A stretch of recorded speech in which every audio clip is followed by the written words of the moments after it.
On this episode of the John1911 Podcast, a John1911 Store, nice website comments, Taiwanese sniper civilians, and the Uber shooting. Okay, welcome back, everybody. This is episode 272 of the John1911 Podcast. A little late on this episode. I was hoping to do one last week. Today is Monday, September 26th. According to my watch, it is about 1:30 p.m. I had to travel unexpectedly for a little bit and brought a new microphone with me, and unfortunately it was completely dead, and I didn't think it was going to be fair to you to do a podcast sounding like I was talking into a soup can, so it had to wait. It's Monday, I'm back in the office, and I'm going to go ahead and get this one out, but we're going to do probably an extra episode this week with Danny, and go ahead and we'll do a full-fledged episode with Danny so we can talk about everything we normally talk about. But a couple of things I want to reiterate, I guess some old business and new business. If you have any feedback and you're listening to the podcast and you want to wish me a Christmas bomb or tell me I'm wrong or don't tell me I'm right. My head's already too big. But you can send an email to podcast@john1911.com. Should be pretty easy to remember. That's why we made it. We used domain-based email addresses. So podcast@john1911.com. And then the second thing is, those of you that have watched our social media, we have been posting mock-ups of coffee mugs to sell. And right now we're looking at, I guess it's an Arctic brand coffee mug. There's Arctic and there's Yeti and then there's everybody else. And I was fairly certain when I started this process that all was going to be made in China, and I looked, and pretty much it's all made in China. As far as I can tell, there are no U.S.-made stainless steel coffee mugs. So as an aside, if you know where I can, acquire coffee mugs, quality coffee mugs, steel, kind of like the Yeti Arctic type quality, made in the USA, drop me a note at podcast@john1911.com so I can look it up. Second thing is, if you know what kind of machines one would need to make those kinds of mugs, I was kind of chastised over this last week in the office. And, I've got too many businesses, but there's no one in America makes these. And I'm thinking, well, hell, we'll just buy the machines and, we'll make them ourselves. So if if you have a machine or know someone that has a machine or knows a machine shop where we could maybe pay for some time on the machines and just have them made U.S. domestic, I'd love to do it. So I realize it's going to up the cost on the mugs, but if I can have made in America, I will go for it. So, some debate with these coffee mugs. We haven't settled on a design and we haven't settled on an actual format of mug, but basically I would call them the top-heavy mugs, where they get wider at the top and they're skinnier at the bottom. And then those come in 20 ounce and 30 ounce. And, we have a couple different logos mocked up. You can see it on our website, our social media.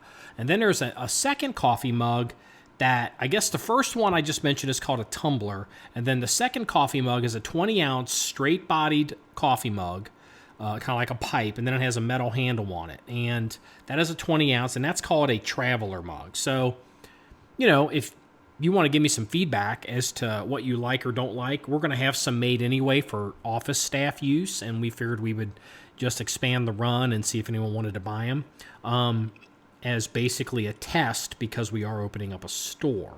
And I figure coffee mugs are pretty safe because I'm not going to have to worry about it doesn't fit or it's got a hole in it. At least I would detect that. Or I don't know, some woman's like, she buys it and just, I don't like this, I want to send it back. Like, it's a coffee mug. We can figure out the shipping, we can figure out the logistics of firing up everything that we used to do when we were tactical t-shirts, and it's pretty safe. And, how screwed up can it get? It's a coffee mug. Oh, we lost a coffee mug or something went wrong. We'll send you another one. It's not a big deal. So it's kind of a test run for a store for bigger things coming, but I don't want to get ahead of myself.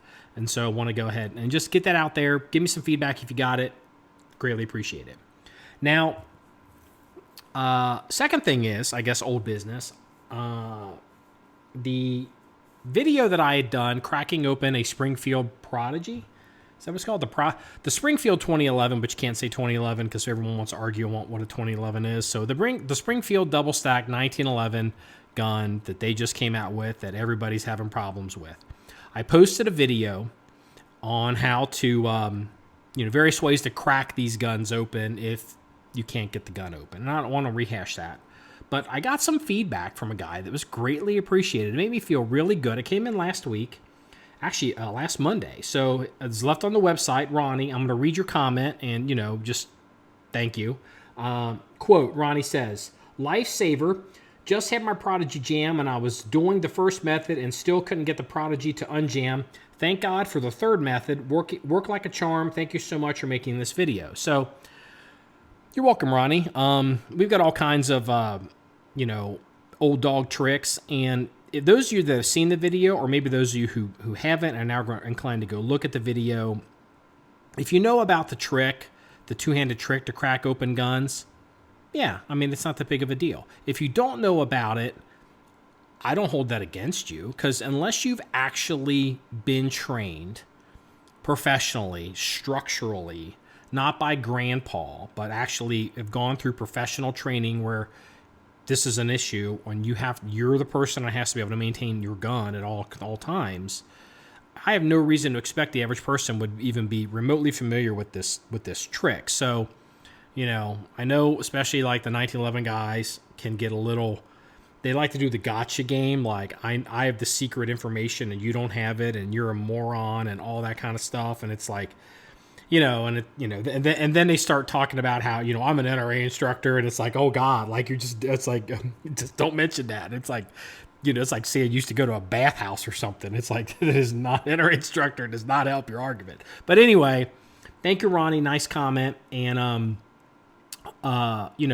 greatly appreciated. More old business. The post that I'd done on my daily CCW AIWB, that's a lot of letters. My daily carry holster for my gun. It's a JM Custom Kydex, like the holster. I think it's well made. And I had posted some stuff about it's got a crack that is appeared on by some screw holes. And I don't know if it's how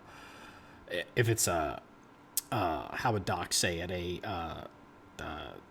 the fatigue, peak fatigue point. That there's like a point, or he has a term where he calls it where like you take. It's why you don't round stuff. You don't make sharp 90-degree cuts in things. You make rounded cuts, so you don't get a stress riser is what he calls it. So it's covered by some stuff, and it's in an area. I don't know if it sourced as a stress riser from something else, but it seemed like it wasn't really affecting too much, and I wasn't that worried about it. And I looked at even some older pictures, and it looks like I hadn't noticed, but it's in some older photographs. I don't know how long it's been there, but it hasn't been that big of a deal. However, the whole Mr. I'm an NRA instructor dude came out, and those kinds of people, and, want to whack each other, about how much they're not talking about my holster anymore. They're trying to show to the other commenters how smart they are. And it's like, okay, like this isn't really about you, but okay, fine. I get it. And, but one guy, not a Mr. I'm an NRA instructor, made a really, really, really good point. And it lands squarely on my face. He popped me right in the jaw with it. And he did it, in good fun. He wasn't mean about it, but I got to call balls and strikes fairly. And, the dude struck me out on this one because I'm now having a reputation, I guess, of breaking Kydex holsters because I wear them and I do everything. I don't sit behind a desk all day. I'm maintaining ranges. I'm exercising, cutting trees, running tractors, shooting guns. I do this for a living. So I don't sit on my ass all day like most people 40 hours a week. So, stuff wears out. And, the holster's a 2-year-old holster. But the guy said, I've never cracked a leather holster. And I was like, damn. He's right. I can make all the arguments against leather holsters. There's a trade-off on every front. So we did have some people ask if maybe we could reach out to Craft and see if they could do an AIWB appendix holster for my 5-inch gun. And, I think it might be in the cards. I would have some boundary conditions on what I would want to do with that, because I have very strong opinions on holsters. I'm going to go ahead and say this. I mean, I gotta be. I want to say this. So, this is terrible. I don't like talking about holsters generally on social media, because what happens is, in business terms, the holster business is a red ocean. There are a lot of people that make holsters, especially Kydex holsters. And, there's a dude in every town that makes Kydex holsters. And that's a good thing. But a lot of these folks, if you look at their stuff, especially appendix, it's really bad for appendix. And sometimes you'll even see it at like 3 and 4 o'clock and whatever. Is the holster is functionally fucked up. And, you'll even see advertisements, if I want to be fancy, by some fairly large name companies who, maybe they hire an ad agency and a photographer, and they're like, here, stick a gun in this, wear it on your belt, model, and they take a photograph and they light it, and they're just like gun and holster on belt, good to go, take a picture, and you can tell these are people that actually don't carry guns. And then the next thing, Mr. NRA instructor, these are people that actually don't draw from a holster on a timer for skill, speed, and efficiency. Because it's amazing to me how many holsters I see. This is a holster. We made this holster. They're going to take a photograph of it. They're going to run an advertisement of it, and they're going to spend money to put it in front of people, and it's all jacked up. I know quite a bit about holsters. So, and I'll give you a hint. The first problem, the number one offending issue with any holster, and even if you get it from a major holster company, because you can do it yourself incorrectly, is the gun sits too low on the belt line. If you can't snatch that gun with a full master grip in one motion, if you have to adjust it any way or wiggle your fingers in or whatever, that holster sits too low. And that's the number one thing people make mistakes on, is they sit way too low. And so, and this whole thing with the holsters and then the cracked holsters and, Mr.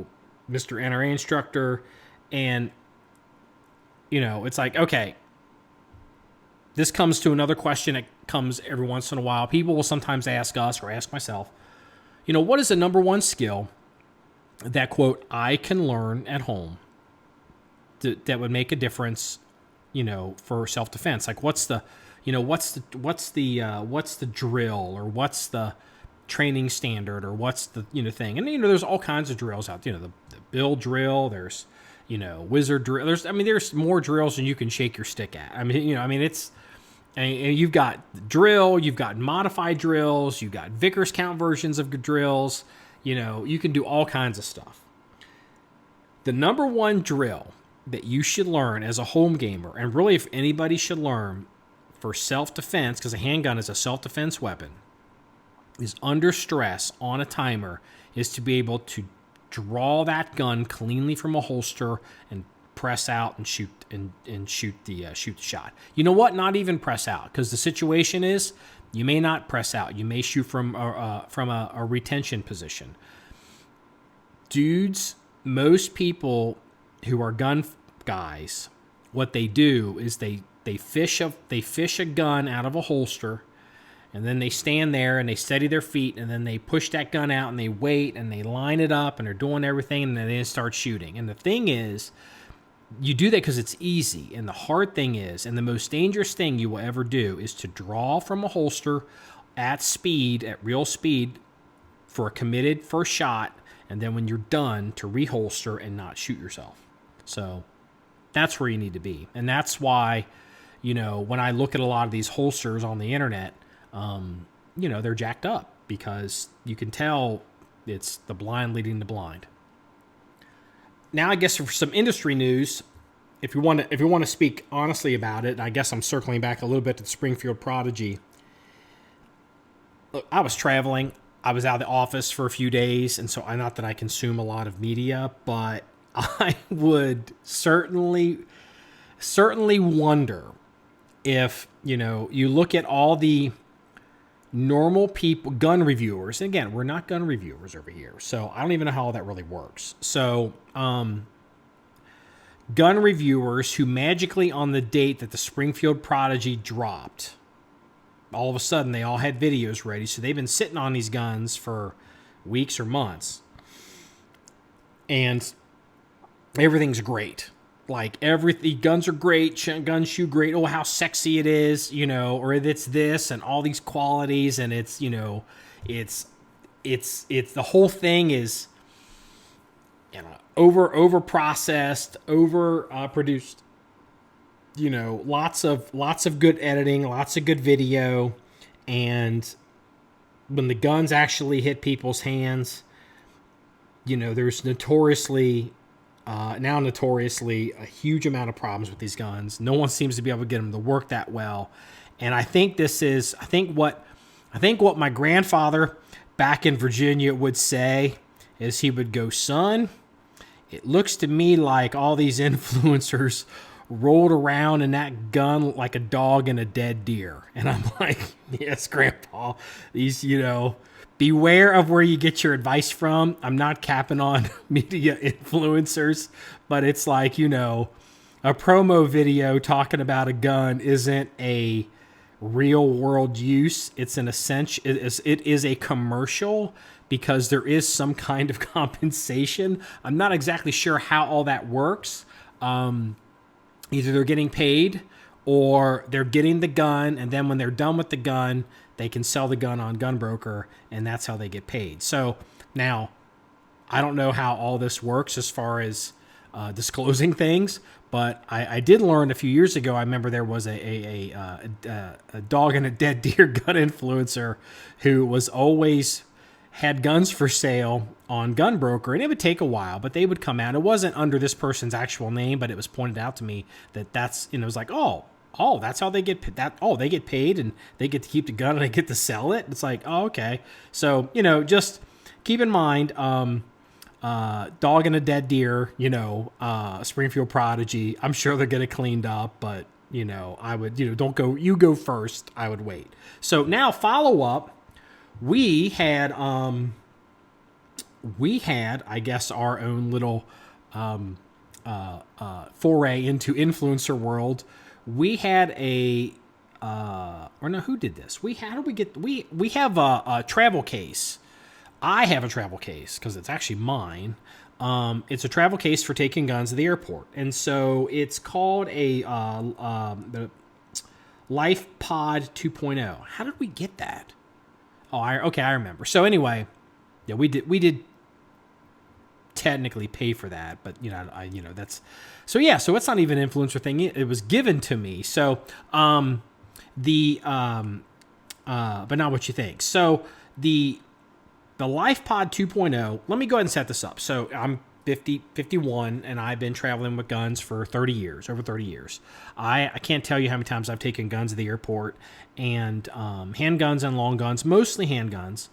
And, I've had everything, other than having a gun disappear, I've had everything go right and everything go wrong you could possibly imagine at an airport with a firearm. To some of it being hilarious, to some of it being, how somebody didn't get fired, I have no idea. So, not that it matters, but I know the space. And so, and I've used the same hard case for 30 years. It's this little metal box and, locks and, it's just nondescript little box. And so when I switched to the Wilson Combat EDC X9L, so going back to a 5-inch 1911 for me, and that gun has a red dot on the top of it. Well, that large gun, which, it's really not that large, but it's got the red dot on top. It wouldn't fit in my existing case. And so I came into a Life Pod 2.0 gun carrying case to use to travel at the airport. And so I've been using it now, I guess. We got that in March. And so I've used it a few times. And I did use it last week. And something unusual happened. Well, something that's never happened before. But let me go ahead and say this. I can officially say that the LifePod 2.0 case works as advertised. It's pretty slick. No issues with it. TSA doesn't have a problem with it. Holds the gun. I can get quite a bit in that if I wanted to. I just put the gun and an extra magazine, and so it's got an empty mag in the gun. Then I rope it, and then I put an extra magazine in it, and then I just keep that in the case, lock all that up, and then other stuff is outside of the locked up case. So, but what had happened was I was on my way back. Yes, on my way back. And so I had to come to this strange airport, and there's a woman behind the counter. I got to check a firearm. And how do I say this? So, I'm a 51 middle-aged white guy, right? 51 years of age. And so this woman behind the counter at the check-in, I would say she's a black woman, probably in her 30s. Nice woman, but we probably don't have very similar backgrounds or outlooks, or maybe we do. I don't know.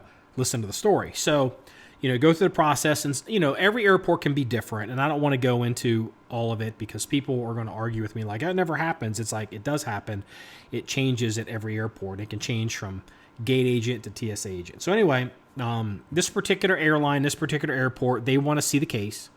So you got to crack open your luggage and show them the case. And open it up, open up the luggage. I turn it a certain way so everyone doesn't see it. When I get a firearms tag at the airport, I try to keep it pretty low key. I'm like, I need depending on what I'm doing, if there's a bunch of people around me, I might say I need an orange equipment tag, or I might say an orange tag. And then, maybe I'll, if I have to say firearm, once I convey the word firearm to the agent or the person I'm interfacing with, I will never use the term firearm again. I will say the word equipment, because you never know who's listening. And, if you just talk about equipment in a case, let's lock up the equipment. Let me see the equipment. The average, non-attentive civilian schmo who, has got, a wife and 2 kids and 8 pieces of luggage, they don't care about your camera equipment or whatever equipment, your CPAP equipment or your, your penis pump equipment. They don't care. So, that's the phrase I use. So crack open the luggage, not the case, crack open the luggage, turn it to her, and she looks down and she goes, "Is that the gun case?" I'm like, "Yes, ma'am, it is." She's like, "That's really neat." And she reaches down and she's like, "What's that made out of?" And what happened was I spent the next 5 minutes telling her about the case, the features on the case, and then I even said, "Oh, it's even got a light in it." She's like, "It's got a light in it." And I was like, "Yeah." And she's like, "That's incredible." And she looked at the cable. She's like, "Oh, we love this." She's like, "That's a neat case. Really like to see that." And, gone on her way. And she didn't care about the gun, but she sees luggage, and she sees, God, how much luggage does this woman see a day? How many gun cases does this woman see a day? And I thought about it, and I realized what probably happens is I think a lot of people who travel with handguns actually travel with a cheap, say, manufacturer's hard shell case as a then they lock that in their luggage. Maybe they cable it in, which is not, you get one of those in 2 minutes. And so she's seen all these, either my nondescript previous case, bare metal case, or she's seen basically these ghetto fabulous Kimber boxes, right? And she saw this thing and she was like, "Wow, what's that?" And I just was like, well, I guess I officially need to give a thumbs up for the LifePod 2.0 travel case, because it's worked well. It's been easy to use. I've never had any issues with, with administrating it, either at the airport or dealing with security or TSA administrating it, or or theft or any problems. And hell, I even got a compliment from a girl at the counter. It's like, I mean, you can't get any better than that. And not to roll around like a dog and a dead deer in it too much, it's September. This thing came in our possession in maybe February or whatever it was. And it's like, yeah, I've probably put more time and effort into using the box that I ship a gun in than people who get paid to make Springfield Prodigy videos put into that effort. In world news, I want to talk about a few things. Some of this might be a few days out of date, but I think it's worth mentioning. So, if you've been following the war in Ukraine, that it's amazing it's gone on this long. Let me just ask this as an aside. You can make arguments about Russia and their military, and you can make arguments about Ukraine and their government and how the war is going or not going, and how you feel about it. But one thing that amazes me is how is Zelensky still alive? I would think. I mean, look, I understand if you have a bunch of military equipment that doesn't really get used properly, so it becomes a vanity play, and then you have a bunch of battalion tactical groups that actually are not very combat effective, and they they're getting wiped out on the battlefield. But is Russian ISR and surveillance so bad, or is Ukrainian disinformation camouflage so good, maybe they're getting help from the West, that they have never been able to really detect where Zelensky is and drop a bomb on his head or shoot a missile? I mean, I don't know. Like, maybe we're not getting the full story. I know early in the war there were some attempts, supposedly, and some things, and infiltration in Ukraine is always a huge problem. Fun fact, growing up, Kiev was always considered a KGB. The KGB owns Kiev. I call it Kiev because I'm 51 and I'm not going to say Kiev. It's their town.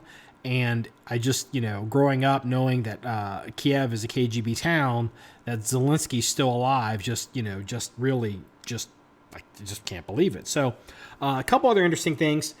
Because, you hear the stories about, the Ukrainians moving back. They did the feint in the south, and so then they ended up attacking in the east, and they've regained like 1,000 square kilometers or something, and they've captured a couple cities and all that kind of stuff.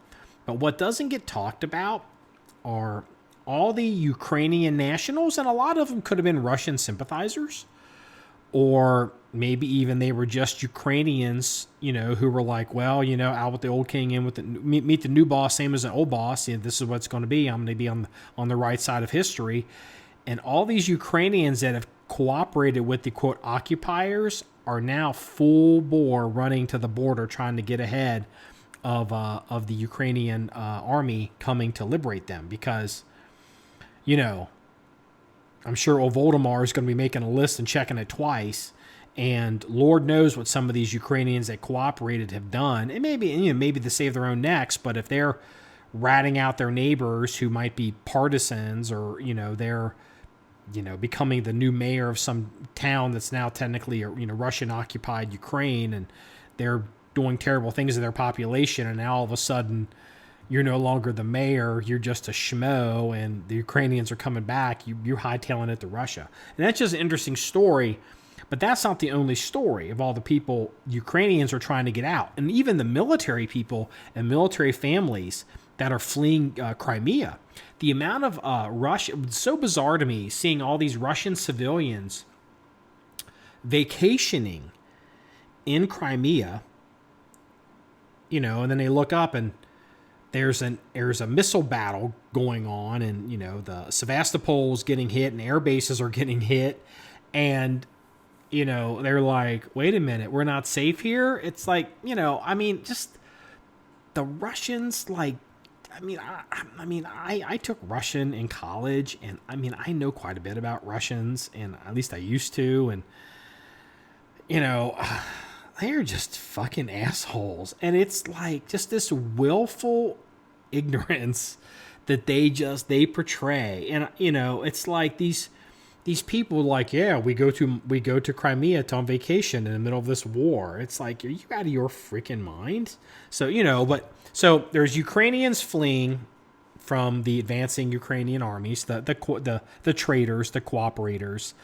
What's the term for the Jews that cooperated with the Nazis in the camps? I can't even, it's escaping me right now. Reuven would be just, Reuven, please will me the name. Disappointing my friend Reuven. So Reuven Ephraim, I'm sorry. Whatever they were, it's right on the tip of my tongue. But anyway, so that's happening, and now that Russia is having a call up of all these reserves, and you know, it used to be in the United States, if you would talk to someone like you know, like let's say a retired officer in the military, and you know, he's in IRR, individual ready reserve, you know, even a pilot or something. It's like, well, you know, did his active duty time. Now, you know, he's on IRR for, you know, 6, 7, 8 years. And, you know, it's like, well, if there's a war, you can get called up. And then the joke used to be, no. If there's a war and we start losing, I will get called up. Well, apparently the Russians are calling up everybody. And that they can, because they don't have that many to call up from, because a lot of people aren't really fit for service, and they're desperate for people that have any kind of prior service. And so what's happening is you're seeing protests all through Russia, which is pretty brave. I mean, you got to give it to them. I'm not a big fan of Russia right now, but you know, individually, you know, showing up in some city in front of cops in Russia with some sign saying, fuck you, I'm not fighting the Ukraine, just to end up, you know, getting your testicles cut off in the basement of some FSB building. That takes some balls, you know, like, I'm not going to say I'm respected, but, you know, it's like, holy fuck, like, you know, it's just like, wow. So now you're seeing Russians crossing the border into Finland and crossing the border into Georgia. Now, on Saturday, when I was traveling, the border between Finland and Russia was backed up in Russia for 35 kilometers. So for you folks at home, that's about 17 miles. You know, trying to get out of Russia, mostly military-age males. And then there's pictures today of the border, the Russian border in the south with the country called Georgia. And if that rings a bell, there was a war that was fought.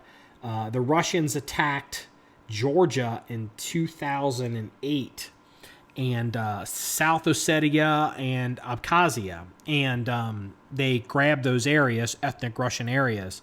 And if you want to know where that is, that's in the eastern part of the Black Sea. So if you've got Ukraine above you, and then above there is Russia, and then there's Sochi, where Putin has his little house.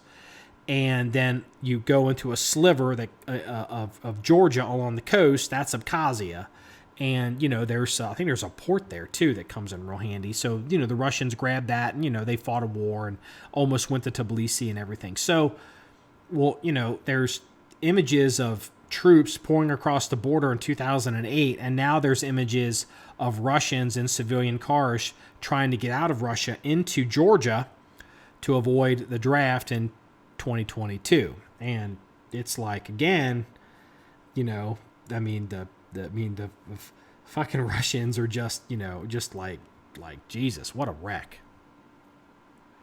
Two more headlines from Kind of World News, then we'll go ahead and we'll move on to some other stuff. So these two headlines may not seem like they're related, but I want to use them as an example to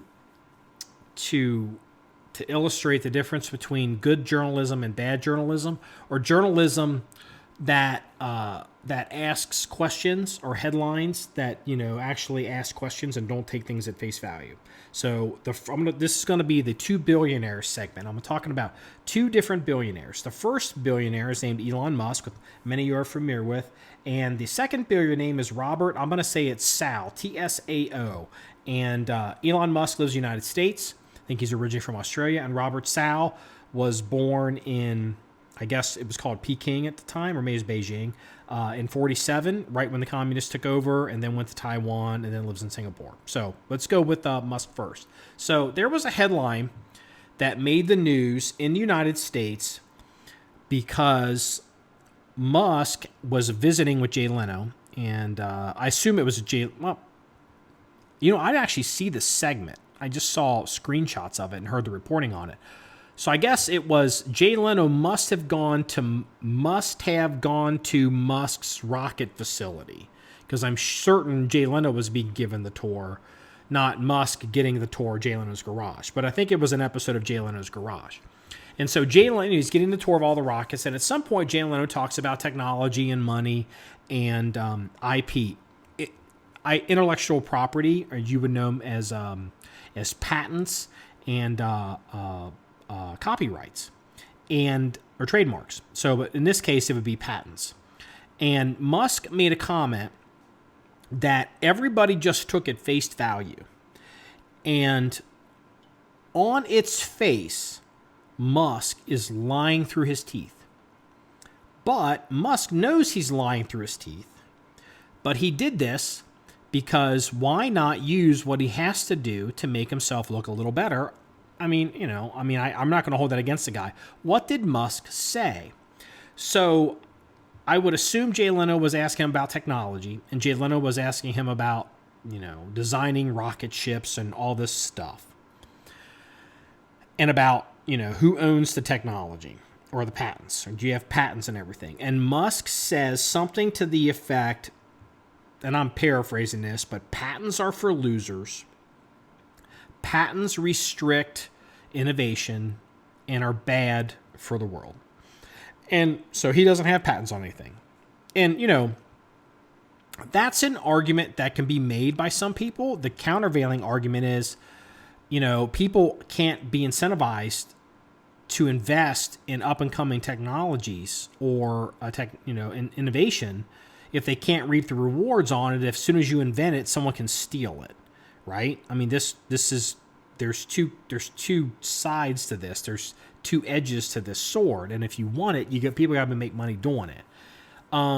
And Musk is making this argument that he doesn't have patents on all of his rocket technology because, he's altruistic and he's a libertarian and whatever that argument is to make himself look good. And I don't hold that against him. But that is a flat out fucking lie, is what that was. That is an example.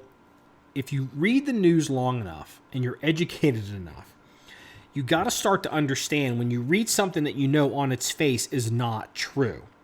So here's Musk's problem. Musk doesn't have patents on his rocket business. Well, here's a logical argument. Does Musk have any patents on his battery car business? I don't know. I hadn't thought about it. Just came up with it. I'll bet he does. Why does he? If true, why would Mr. Patents are bad for innovation in the world? Why would he have patents, if he does, on his cars and not on his rockets? Very simple. Why do we not have patents on any F-22 fighter stuff? Why don't we have patents on the B-21 Raider bomber that's coming out in December? The new stealth bomber, the replacement bomber. I'm hearing really good things about that, by the way. Better coatings, easier to maintain. It's going to be a bit smaller, and they're going to be able to make more of them. And it seems really interesting. Why don't they patent this kind of stuff? Because your competition at that level, rockets, fighter planes, stealth aircraft, intercontinental ballistic missiles, your competition isn't some dude in Silicon Valley. Your competition is a foreign nation state with an intelligence gathering apparatus that's trying to hoover up anything it can to develop and steal your technology or to discover weaknesses or vulnerabilities in your technology. Elon Musk building rockets isn't worried about competing with Lockheed Martin.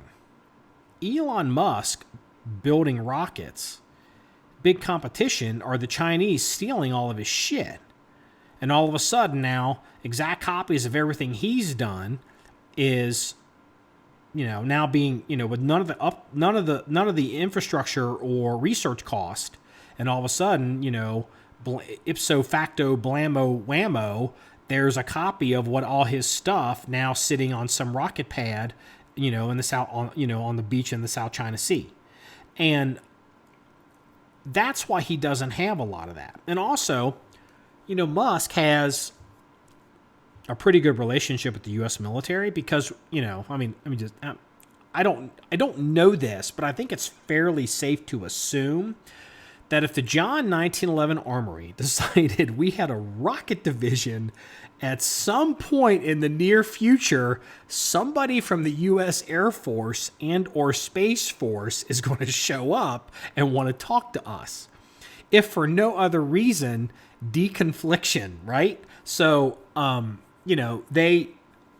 Musk has defense contracts with the U.S. government, and he does a lot of business with them. Not just with, you say, I don't know if he has stuff with NASA, but I know he does stuff for the Air Force. Maybe it's, not going to claim I know what it is. Maybe it's logistical support. Hey, can you, in an event the Chinese start knocking down a bunch of our satellites, can you launch a bunch of satellites really quickly, with your system so we can get some emergency satellites up? And they have it all set up and ready to go, and they got the satellites in a warehouse and the rockets all boxed up, and start throwing up the rockets. We lost 14 satellites. Let's throw up 20 more right now, Mr. Musk.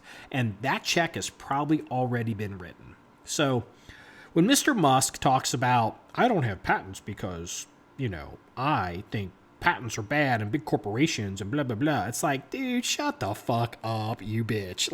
That is just fake shit for dumb people to read and to go, it's good for his brand and people that want the people that want to suck Musk's dick. I'm not a fan of Musk. I don't dislike Musk. Some of the stuff I think is really interesting. I've learned more about it. Some of it I'm like, yeah, I don't really see it. But, again, that's why I'm not a billionaire. But, that comment, when that kind of comment on its face was such a bold-faced lie. So, if I don't care where you read it. If you read it on Fox News or you read it on CNN, it was a lie in both places. So now let's get off that. Let's talk about the second billionaire. This is a story that will not make the news in Western media. So Robert, I'm going to say Sal. I'm going to assume the C is, the T is silent. T-S-A-O. Robert, and his real name isn't Robert. I don't know what he goes by, but, we'll call him Robert. And he founded some kind of, is it a chip factory? Hold on. What did he make? Semiconductor. The Taiwanese billionaire who founded one of the island's biggest founded one of the island's biggest semiconductor producers.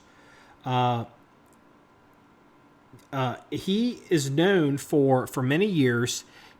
When China opened up, he was a guy that took advantage of that. He was a guy that actually was trying to mend relations. That was his argument, was trying to mend relations with China. So he would open plants in China. He would visit with Chinese leadership. Now, Sal is 75, I believe he is. Yeah, I think he's 75. So let me look, confirm. He's born in Beijing in 47. United Microelectronics Corporation, UMC. A lot of you computer guys may have heard of UMC. So, through the years, he would do business in China. He would, I think there was an earthquake, China does have a fair amount of earthquakes, and there was a big earthquake. And so he sent a bunch of aid and money to this place to help these people in this town. And, over time, his opinions on China have really soured. And, he eventually ended up leaving Taiwan and moving to Singapore, which I think is interesting because, what does he know that we don't? Singapore is a cool place to live if you got money. I get it. And, there's as many Chinese spies and Chinese people in Singapore there are in Taiwan because, they're very Chinese-oriented places. But, interesting. But his opinion of China he is completely changed. What did he see? He quote, I had to come back and tell the people the nature of the current Chinese government. You have to make people understand that the Chinese Communist Party in nature are just like a mafia. They are a crime syndicate disguised as a national government. They will have to come over my dead body before they can control Taiwan. And it's like, okay, something happened there, right? Like, he's obviously seen what's happened with the crackdowns in China. He saw what happened in Hong Kong. He's seen what's happened to the Uyghurs. He's seen what's happened to Falun Gong. He's seen what's with the, the debt trap diplomacy. Like, it's over. He's like, these people are fucking crazy, right? So what's he doing? Like, I mean, he's a billionaire. Doesn't even seem to live in Taiwan. He lives in Singapore. Maybe he moved back to Taiwan. That's not really clear. He's a billionaire. He's probably got houses in both places. He is creating a group. Quote, Taiwan billionaire Robert Tsao pays to build army of citizen snipers in Taiwan. Let me read that again. Taiwan billionaire Robert Tsao pays to build army of citizen snipers. So what he did is he's got this group, and he's decided that he's probably looked at the war in Ukraine, first of all. He's looked what happened in Afghanistan. He's looked at the war in Ukraine, and he's realized, the average Taiwan civilian, they don't have a big gun owning history in Taiwan. I think they scooped them all up during Chiang Kai-shek's time. And so he's like, there's not going to be time to teach people how to shoot if all of a sudden the People's Liberation Army comes across the strait and People's Liberation Army Air Force starts dropping paratroopers onto the island. Like, you're not going to have 2 weeks to train people up. So what he's doing is he's taking a 2-tiered approach, and he spent $87 million so far to create civilian warriors. A fifth of that will go to the Kuma Academy, which runs first aid and civil defense courses. That's the phrase, civil defense. He wants to spend $12 million on training civilian marksmen and plans to buy 1 million drones, whose defense use has been apparent in Ukraine. So, all right, think about this. He's going to spend 12 of that 87 million. This is in pounds. This isn't even in dollars. This number. So 87 million pounds, 12 million. So that's probably $16 million, right? I think. Well, no, actually, it could be different now with inflation. I don't know the exchange rate. So he's going to spend $12 million buying guns and teaching civilians marksmanship on how to defend their country against the coming, red horde over the horizon. And if you think about this, you know your history, this is how the NRA started. The NRA was, in principle, founded because retired officers from the Civil War realized, and it was a big problem, the dearth of knowledge of the civilian population with marksmanship skills when they joined the Army, in particular in the North, because you had a lot of people in the North that were urban and lived in urban areas and urban cities. They didn't live out in the country, and they weren't necessarily farmers, and so not all of them used guns all the time. And this was a problem, especially early in the war. You had troops in the North whose only experience with firearms, if they'd been recruited, was from whatever they've picked up since they were recruited, which wasn't that long ago, where dudes in the South had been shooting guns their whole life. And, those kinds of differences made all the difference, early in the war. It wasn't just it wasn't just the South's ability. It was the lack of ability on the North. And, look at modern warfare, you don't have time. And so this guy, it looks like Taiwan is basically creating an NRA. Now, I don't know what that means. I don't know if they're going to actually let people keep the guns. I don't know what does this army of civilian snipers look like in Taiwan, but it's a start. Every culture is different, every country's different, every political situation's different. But, it's not just a situation where occasionally we'll hear from our friends in other countries who say things like, don't let them do to you, America, what they did to us. They took our gun rights away, and, you're the last bastion and all this kind of stuff. We hear those things all the time here in America if you're overseas. Taiwan looks like they just did a whole complete 180. And it might be something, especially if you live in the Pacific Rim, it might be worth, politically to look into maybe investing in the civilian marksmanship into your country as well. Because if the shooting starts over there, you're going to be quite surprised at how important a lot of these little islands are going to be, as air bases, air traffic control, missile stations, repair facilities, just kind of like World War II. Just look at history. You only got so many places you can land a plane or set up a missile battery in that big ocean. And dudes that live there, if you don't want to, if you want to have a say on which side shows up on your island, maybe you need to start your own NRA, just like the dude in Taiwan. Okay, we've gone about an hour, and I want to go ahead and wrap this one up so we can close it out, because there's no point, you don't want to hear me talk by myself for 2 hours. So let's go ahead and get into the police blotter and head it out for the day. So, well, actually, you know what? First, I need to do a commercial from a sponsor of this episode. Do you like coffee, bacon, tobacco, or the smell of pine trees? Is there anything better, anything that smells better? Believe it or not, there is. And it's a fresh leather holster. If you stop by craftholsters.com, you'll open the door to safe and comfortable carry. They've got holsters for both concealed and open carry, semi-autos and revolvers, righties and lefties, and all of that at a reasonable price. Visit craftholsters.com for more info. And I'll be following up with them about a possible AIWB rig, because, no one's ever cracked a leather holster, I don't think. So, all right, let's get to the police blotter. So the first one is, there's an update on the last police blotter. Fat Leonard, who was on the run for bribing Navy officials and Navy officers for repairing ships, actually in Singapore, he was caught in Venezuela trying to get to Russia. Interpol got him. And so I don't know what he thought, he was like Snowden or something, but they got Fat Leonard. I got some emails from some of you.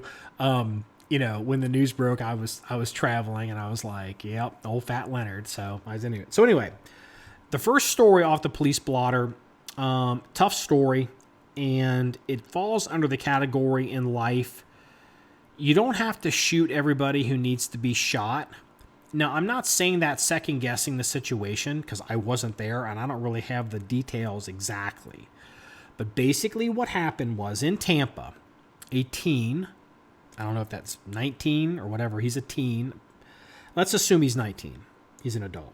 He was out on a weekend. I think it was about 1 o'clock. He called an Uber, responsible. Maybe he'd had too much to drink or he wasn't planning on driving. Take Ubers everywhere. He's done a responsible thing. No problem. He calls an Uber. So wherever he's at, and for some reason, he goes outside or is outside, and there's a car out there and a guy sitting in it. And he walks up to the car, opens up, I believe, the back door, and got in the car, and it wasn't his Uber. It was a private person in their car. That person shot the teen, killed him. Now, I don't believe the person, last I'd heard this story, last week, the shooter had been arrested, because it looks like a good shoot, because the reality is it looks like a carjacking. And, somebody gets into your car and you're in your car, it's a very dangerous situation. Someone, you don't have to, I'm not going to speak, you have to speak to a lawyer or your jurisdiction, but generally speaking, if you're in a car and somebody is getting into your car while you're in it, you're definitely in the deadly force neighborhood, whether you see a gun or not. So, and it's one of those things where just because you shoot somebody, just because you can shoot somebody doesn't mean you should. And I've been in situations where there are people that I definitely could have and should have shot. But I had reasons at the moment to be like, I don't need to shoot this motherfucker. And, I just hope that the guy who shot the kid isn't like the person. I read a story recently. It wasn't that long ago. I'm not going to mention the people. They're fairly well known. But after the shoot, it was justified shooting. They get to the media and they say, I got all my hits. And it's like, all right, I get it. Maybe you say that to your friends privately, at the bonfire at deer camp. And it's true. In this situation, if you were to say something like that, it turns out it was a legitimate mistake and, quote, you got all your hits, you're not going to get prosecuted. But that kind of comment's probably going to come back to haunt you in a civil case. Just words of wisdom. Okay. Second story, police blotter, Oklahoma I-40. Tractor trailer crashes, as they do, jackknives apparently. I saw the story, and spilled sex toys all over the road. Apparently it was blue dildos. So I don't know why they got to be blue, but they were blue. And but the worst part wasn't the dildos. It was all the lubrication that was all over the roads. They had to come in and scoop all the stuff up, and then use the sand and the sawdust and to clean up all the lubrication. So I thought that was pretty. I mean, look, I don't think anyone got hurt. Dildos on the highway. It's like sometimes the Lord provides a good joke. Final story, police blotter, comes out of Philly, and without going into all the details, I'll provide a link onto the website. There is a new dope that has hit the streets that's apparently some kind of horse tranquilizer. And they're the street name for it is Tranq dope. Now, it's apparently killing people. But also what it does, and I don't know if it does it to horses or maybe the people are taking too much of it and this is causing this, but the injection sites are becoming heavily ulcerated. So rotting, okay? And so you got these dudes that are getting this Tranq dope that are injecting this horse medication. Some of them are dying. It's apparently very powerful stuff because it's for a horse, and like they're shooting in their arm and their arm's rotting away. And it's just like, how in the world do we get in a place where, people are doing this stuff? Like Crocodile was the one out of Russia a while ago. And now it's Tranq dope. Where they're getting it from, they're getting this from some veterinarian. They're gonna run that dude down, and DEA is not gonna have too hard of a time finding where that shit's coming from. And now this is a big deal in Philly. And you ask yourself, well, it is crazy, but the same people that figured out whether you can get high or not, I don't even know the answer officially. Get high or not from smoking banana peels. People that would even go, I wonder if I can get high from smoking a banana peel, are the same people that be like, here's a needle full of shit to put in a horse. I guess I'll stick it in me and see what happens. Like, ooh, I like this. Oh shit, my arm's rotting off.